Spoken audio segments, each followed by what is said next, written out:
My name is Chandran Nair. I'm the founder and CEO of the Global Institute for Tomorrow, a Pan-Asian think tank. I am delighted to have been invited to share some of my thoughts on Voices for the Future.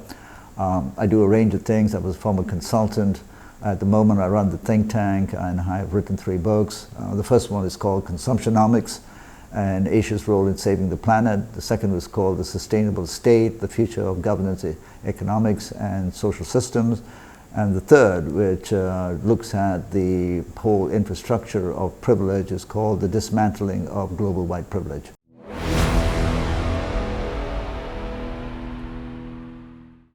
What a wonderful moment to invite my dear friend Chandran Nair all the way from Malaysia, from Hong Kong, to our home and our home studio here to talk on our platform, Voices of the Future. Chandran is part of a think tank.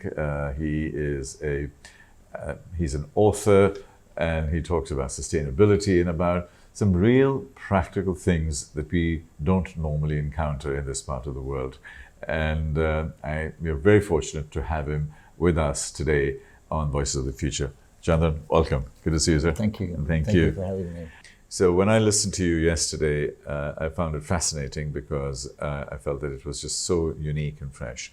Tell us a little bit about yourself, your story. If it can be done in 1 or 2 minutes, I'm sure you've lived an amazing life. Tell us, where has Chandran come from, background, story, and then we'll build it from there. Well, thank you, Tarek. So I'll try and keep this short. So my parents are from India. They came to Malaysia just before the Second World War. I was one of 8 kids, educated in Malaysia, then took that first aeroplane that I ever got on to London. Mm-hmm. And having been brought up in a colony, I thought white people were always bosses. And then I landed in London and found that white people also dug the holes and cleaned the drains. So I never experienced that. But long story short, I finished my degree there. Then I paid my debts. I worked for 2 years in London to pay off all my debts. But the point I wanted to make was something switched on in me. Because at that point, most of us from our part of the world, being part of colonial subjects, the mark of success was to live in the empire, at the capital of the empire, and then measure what success you can have. But something triggered in me after 2-3 years in London, working after I graduated, and I realized that I needed to go and work for the others. And I was so interested in the liberation struggles that were then going on in Africa, so I left for Africa. Mm-hmm. But I coupled it with my desire to learn more about development and what does the rest of the world look like. So trained as an engineer, I went and did a voluntary job for about 4 or 5 years in Africa, building pit latrines linked to water supply and sanitation and healthcare. And then after several years, I came back to Asia. And then I ran Asia's largest consulting firm in the environment sustainability field. Mm-hmm. And then I cashed out of that about 18 years ago, and I started the Global Institute for Tomorrow. What are you doing these days? What's your main gig? What keeps you happy and busy? Yeah, I mean, I joined a firm that was at the time an international firm in Hong Kong. It had 10 people. Mm-hmm.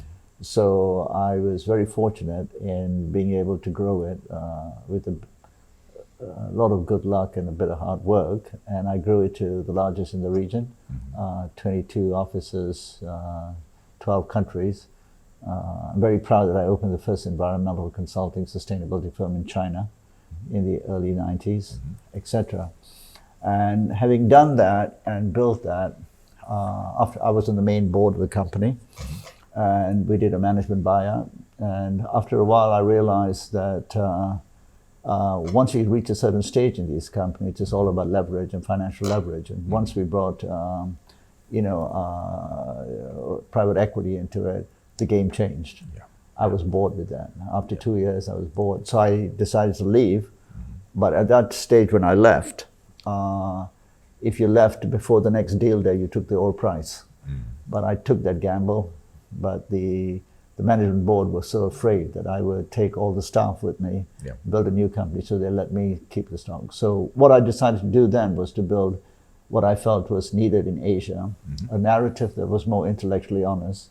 So to really get to the chase of your question, get to the point, I'm doing something that I have been thinking about for a long time, which is the genesis of creating the Global Institute, was to challenge the ideas that had become prevalent in terms of dealing with the nature of the world we were building, and in anticipation of the world we live in now. So much of what I was saying 20 years ago was seen as perhaps too provocative, too pessimistic, and I felt we needed an institute in Asia that was independent and was intellectually honest. So what I'm doing now is trying, without wanting to sound too grandiose, trying to build a new narrative around a more intellectually robust understanding of the world, and trying to dissect and deconstruct much of what I call the lies that are so prevalent in the conversations we have. And I think I come from a business background,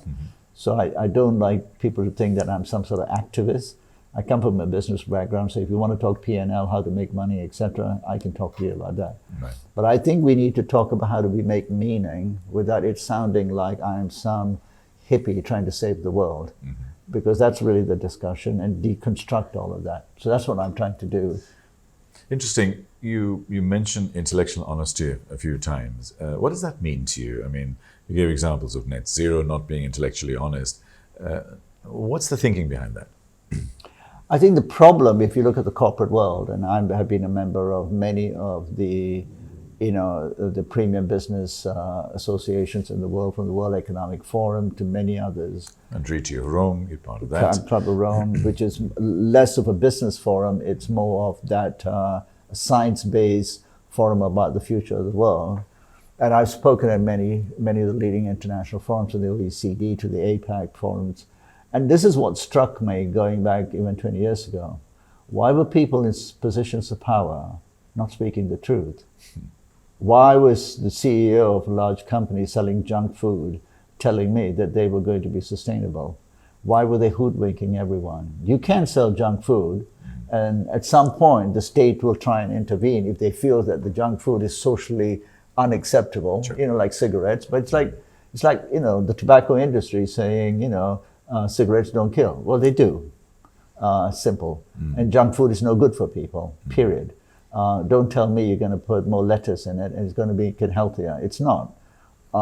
At some point, the regulatory framework will change. But why is it grown-up adults who should know better, who have children and families and are members of society, can turn up and be so deceptive? So I found this very interesting. And I'm not naive either, but I don't think you can put your business interests ahead of the interests of the societies you live in and the obligations you have in positions of power.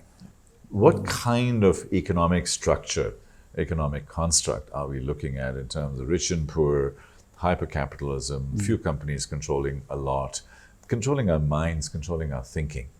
How do we work through that? Yeah, I mean, the first thing is, we should not start from the point of view that there is some utopian society that we can create. That's naive and unrealistic. But what we can say is that we can do better than we are. So if we have, the huge inequalities we have now, the answer is not to say everyone's got to have the same wages and all of that. So that's very utopian. It takes a level of political intervention that essentially is unrealistic to enforce or even desirable. But what we can do is move away from this ideology that there is some capitalist model that works and everything else is some socialist, communist agenda to make us all live boring lives and all be the same. That whole anti-capitalist idea. So I don't like these words in what we teach in the institute, in our curriculum. I try to say these words are ideological terms. Fundamentally, what are we trying to do? Whether you call it socialist or capitalist economy, what are we trying to do? We're trying to organize human activity to create, therefore, an economy which is fundamentally defined as how do we use resources in a fair way that create outcomes that are beneficial to society. Yeah. So for me, it's a question about the role of the institutions of society to ensure that there's a distribution that is equal enough to organize an economy in a way that prevents the majority, and that's the fundamental thing, that ensures that the majority do not suffer from the drudgery of life. The drudgery of life in different societies will be different things. Yeah. But people have to have those basic rights to life. So what kind of institutions do we need to see to be able to bring some sense of order and for the future, not just the past? So I've always said that, we need some sort of mechanisms internationally to keep the order. So, if we look at the rules of war, what you can't do and can do, etc. So you need some things like that. But in terms of, and then you have the things that have, as you said, have outlived their need or their ability to create some form of international governance. So the Bretton Woods agreement, particularly with regards to the US currency being the reserve currency, that is now viable. And partly mainly because the grand bargain of that was the US would have the reserve currency, but there were rules it had to abide by. It's completely abused those rules, particularly by its weaponization. So that's at the international. But everything else, in my view, and I've argued this in my book, is a local action. So I'll just give you one example. COP28 is coming to this part of the world in about a few weeks. Before that, we had the agreements in Egypt. Then before that, Edinburgh, Glasgow, and then Paris. All of these are non-binding, but the idea is you have to act locally. So when people go and sign up to this, there's no enforcement. You have to act locally. So all these actions on something like climate need local action. So local action is where it starts. I've argued that at times the rich nations have found refuge in international agreements so that nothing really happens and they are not forced to do what they do, because the poor countries then with poor governance systems can't do anything. Don't do much. So I say that, we need a few things on the international level, but nothing works. If you want to sign up to a global agreement on climate change, who's going to do it? It's got to be a local government. So the Indian government has to step up and do certain things. The Chinese government, the Nigerian government, the Malaysian government, the US government. So it has to be local. And I actually think we are in this trap. And I think it's a convenient way of saying we need international agreements for the rich and powerful not to do anything. And then promise aid, which is another big thing. And it creates all the glamour. And then 4 years later, we're back at square one because no one went and did anything. So it's incumbent on the poorer nations to not look. I've said, don't look for handouts. It's not coming. You have to sort yourself out. And that requires a radical rethink about the way you organize. You talk about sustainable development and green leadership. What is that philosophy? What's that concept? And how can we bring that into this COP28 structure or becoming a more responsible environment? I mean, the first thing I feel very strongly about is, and you as a former journalist will understand, is language is important. Because language can be used to either deceive or persuade people to think nothing is that serious, or scare people, or even lull them into inaction. So language is, for me, very important, and therefore narratives.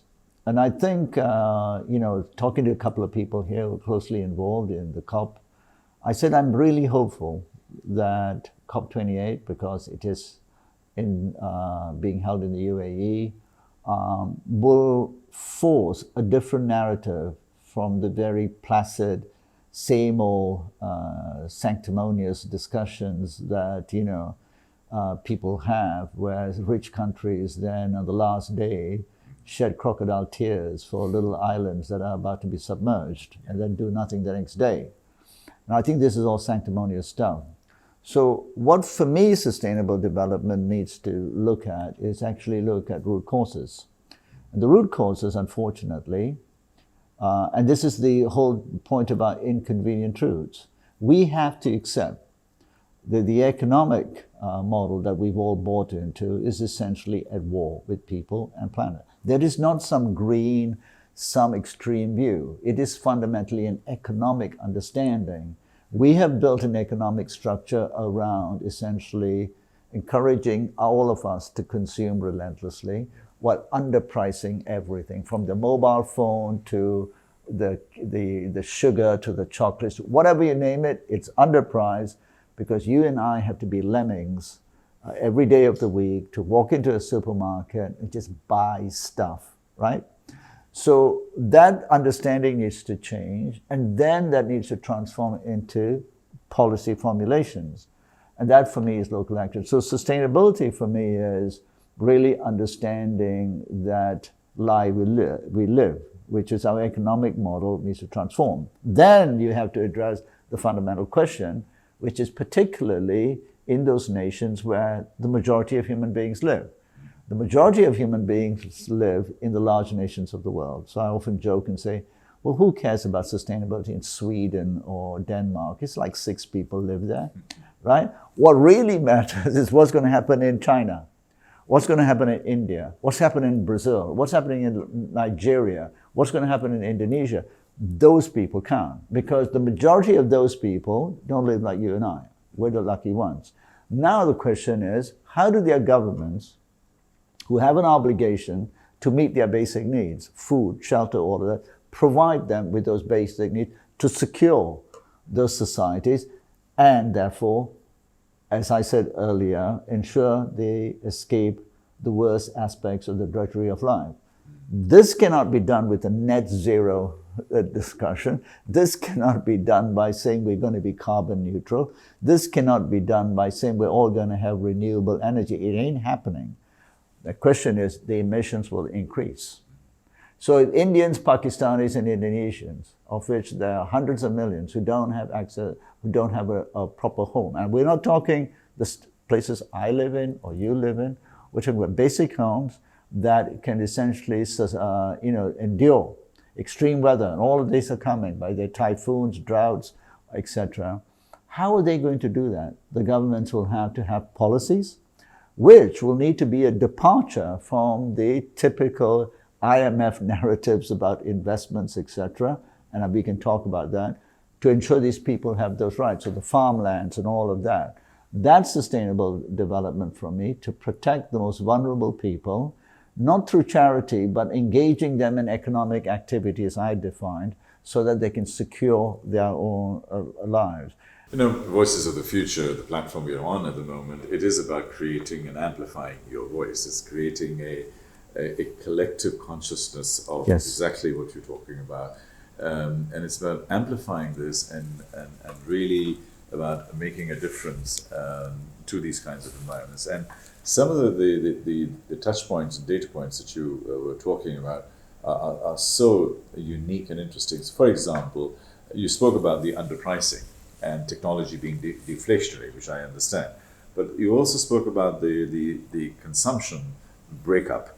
Do you want to tell us a little bit about that, about how we consume and our consumption footprint? What does it look like? Everything we do in terms of the way we consume. I mean, let's face it, human beings, as a species, we consume. We consume water, we consume things. What happened is that we created an economic model which essentially then relied on urging you to overconsume, right? And that was seen as good. That's why, you know, if you read the Financial Times or Wall Street Journal, they glorify the American consumer. But we all know what that overconsumption has done to American society. It's made it sick. A lot of people are unhealthy. The pharma companies then thrive on a lot of unhealthy. And this is not about conspiracies. That economic model was essentially the first that went down this route. I think it was Jimmy Carter, was the first American president who actually said, our society needs to recalibrate. We cannot overconsume. He understood. Jimmy Carter then was defeated. He's a farmer. Maybe that's why he understood. He understood. He understood. Jimmy Carter then got defeated by Ronald Reagan, who said, that's stupid. We're Americans. You can't disrupt the American way. We will consume. But there's a larger thing here which essentially resulted in that idea that the economy is essentially the most important organizing principle of our societies, and it thrives based on the ability of individual choice to consume and to create wealth and consume. So I'll just give you one example of this impact of overconsumption. So let's take the mobile phone, for instance, and the underpricing. So today, I don't know, in Dubai, perhaps the Apple costs $1,000 At least, yeah. something like this. So I've done this in business schools as well, and with young. I said, so the price of this is $1,000. What do you think the real price is? They've all been trained to think the smart way to think about anything is to reduce the cost.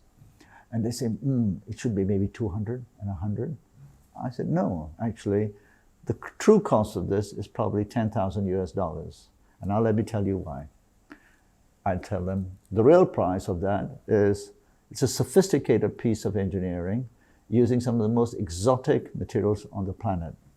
It's using rare metals, silicon, lithium, yeah, coal, all of which are in trouble spots of the world, right? All of which are essentially underpriced. And the true cost of disposal is not even factored into the real cost. So what we're finding now is great tensions in this. And the New York Times a few years ago, I've been talking about this for 15 years. We did a piece showing how the true cost of what a mobile phone looks like, and correlating it in the early days to a spike in essentially civil war and other things in Africa, be completely unregulated. So a lot of these materials were born out of that. But the point I was trying to make is the rainforest destruction in the Amazon to essentially produce all that soya, etc., the farms, the carbon footprint, not to mention the syrups and all of the other stuff and the soya that goes into those maize farms, and then the carbon footprint. Not to mention then, of course, the externalities of obesity and all of those things. So I've challenged business schools to prove me wrong. No business school has wanted to take on my challenge. So I'd like to actually fund a couple of PhDs. What's the true price of a burger? And prove that it's at least $100 or more if you put the whole carbon footprint into it. And the last example I give you is therefore, when you look at the consumption model, if you look at the most valued companies in the world today in terms of market cap, it's probably Apple or Amazon or one of those two.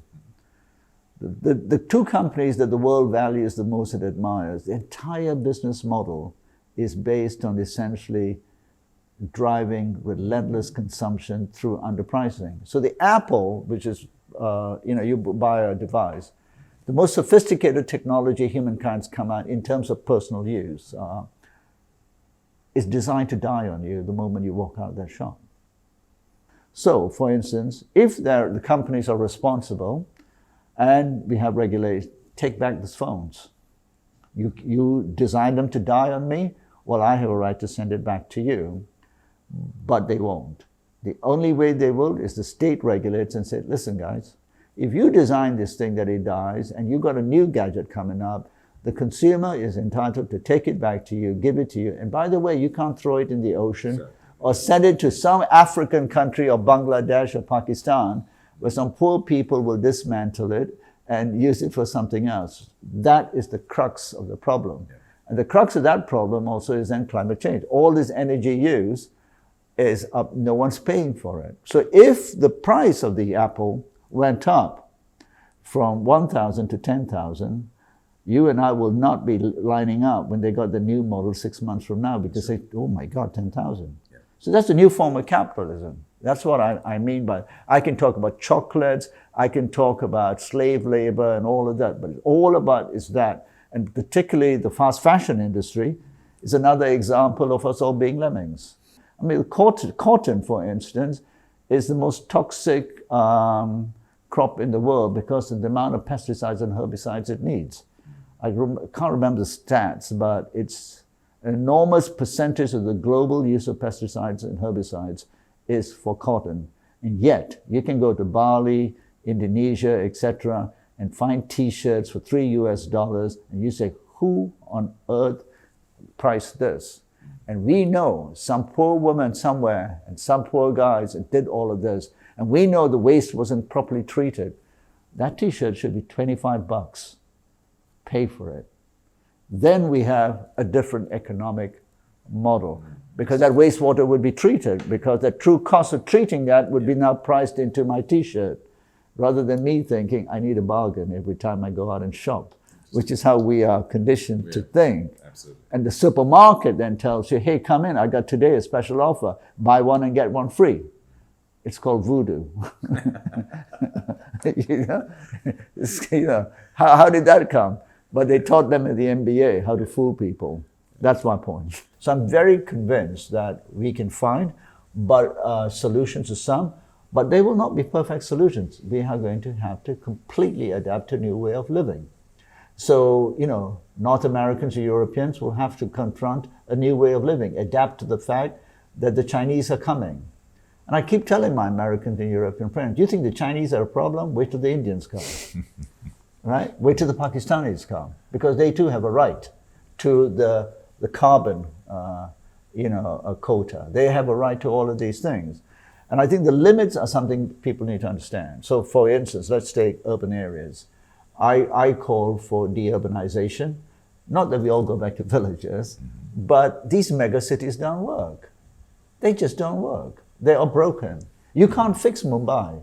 I'm an engineer. You can't fix it. You can't put sewers in this place. You can't fix Bangkok. I lived in Bangkok for 5 years. It's the same. It's a mess. So you're going to have to redo something like that.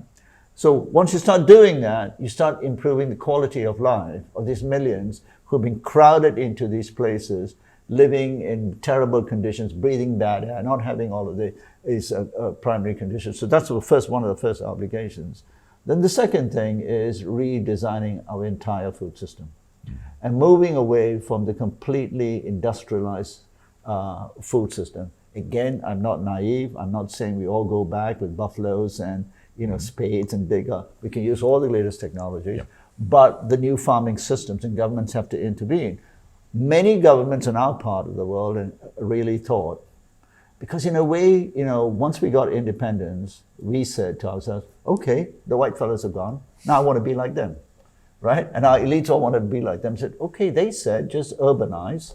They said just mechanize the farms, etc. Meanwhile, our populations were going up. We were mechanizing all the farms, not investing in any irrigation, and all the poor people left, and they became squatters in the urban areas, and the farmers were left to their own devices because prices were not essentially controlled. So you've got to price it. The farmers' labor needs to be factored into the price, which comes back to my point. If you underprice food, people will overconsume.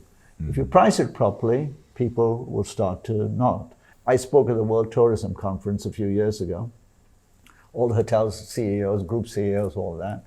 And the first keynote speaker was Barack Obama. And he did his usual thing, we're all going to save the world, etc., but no specifics. And for some reason, I was a speaker after him. And I said, okay, guys, you all said that we all got all these problems and all of this, but no one told me how you're going to fix it. So I'm going to give you guys 3 examples. And I think this kind of captures what I'm thinking about the future looks like. So I said, here are 3 things all your hotel CEOs should do. You all talked about that food waste is a big problem. I said, right, what are you going to do about it? So I said, for instance, you could get rid of the buffet. And the buffet is an example of the way we think about food. Sure. That you can just have too much. So I say I travel all the time. I go to hotels, and the last thing I need at 7:30 morning on a business day is to see 25 different varieties of donuts, 25 different ways I can have an egg, and so much bread and this and that. I don't need this. You tell me, here's some fruit juice, here's some brown toast, here's an egg if you want it. And by the way, it's twice the price of the buffet. And I wouldn't blink, because people like me who are on business trips, etc., we should pay. And I actually did this at a workshop with one of the leading hotel chains, and they all went. So I said, get rid of the buffet, no food waste. Second, then I said, you're talking about energy price. I said, well, that's easy. You all love technology because everyone wants to talk about technology. I said, well, you can use the Internet of Things so that if someone comes to Singapore where, it's supposed to be warm because it's called the equator, and the ambient temperature outside is about 32 degrees or 30, and they want to sleep at 19 degrees because they came from some cold place called Ohio or somewhere, well, you go ahead, but my God, we're going to charge you by the hour. And if you're Asian and you want to sleep at 19 degrees to pretend you're in Europe or somewhere, because despite being in Singapore, you go ahead, but we would charge you by the hour. It's called paying your way. And it's called using technology to essentially charge for externalities, right? Then second, the people say, water, my God, water is a big problem. So I said, yep, it's a problem. Get rid of all your baths. So it's, I'm giving you that example. I see what you're saying. And we just built a world around when we were 3 billion people. Sure. Many of these ideas are when we were 3 billion or 2 billion. We are 10 billion. You can't have baths. So if I was in charge, baths would be illegal. Air conditioning would have to, you can have a shower. I call it the 3-minute shower. 3 minutes, yeah. 3-minute shower, and after 3 minutes we charge you. You can stay in there, we will charge you, and there'll be no buffets, meaning we price food, we price energy, we price water, and we price personal convenience when it's indulgent. Chandran, we can continue talking about these things. It's wonderful. I love the contrarian view. I love the fact that you're challenging our norms and the fact that we have to do a little reset. So that's pure wisdom and insight. So thank you very much for sharing that. Is there anything that I may have missed that you would like to mention as it goes out to millions of people? No, I mean, I think I've said a lot already, but I really appreciate you understanding the need to talk about toilets, etc. Maybe the last thing I would say is, in the future, when I look at it, that we as individuals need to understand, on a crowded planet, our freedoms are not unfettered. This is a political discussion too. So, I cannot do everything I want. I've argued, I do not have a right to a car. So I've argued, rather controversially, car ownership is not a human right. But if you have it in different societies, we can price it, coming back to my pricing mechanism. But in some societies, I think the large crowded cities, we'll have to ban it. But you will have the privilege of public transport. The last point I want to make, given your invitation to come in, is we will have a politics where we understand that our freedoms cannot be taken for granted, in the sense that we cannot impose our freedoms on collective welfare. And collective welfare in a crowded world will take precedence over individual rights. A very difficult thing. And this is why I think democracy, liberal democracy as fashioned in the West, cannot sit comfortably with the notion of living within limits, because it's an ideological obsession with the individual being king. So that also is the discussion about sustainability. We've been talking to Chandran Nair about all sorts of things, contrarian views, now about democracy, we spoke about peace, we spoke about toilets, and those things being an integral part of redefining our future. And that is exactly what Voices of the Future is about, is to get insights and get conversations and discussions and stories from different perspectives. And we need to have sufficient critical thinking to be able to hold more than one thought at one point in time, and be comfortable with it, and be comfortable with discomfort, because the future has many, many new elements that we need to be able to address. So with those words, I want to thank Chandran. It's been a real pleasure. Thank you. And now we're going to break bread and have some nice dinner together. Thank you. Because you are very, very kind to have come here, and pleasure. Hopefully we can build this into a great friendship. Thank you so much. Thank you.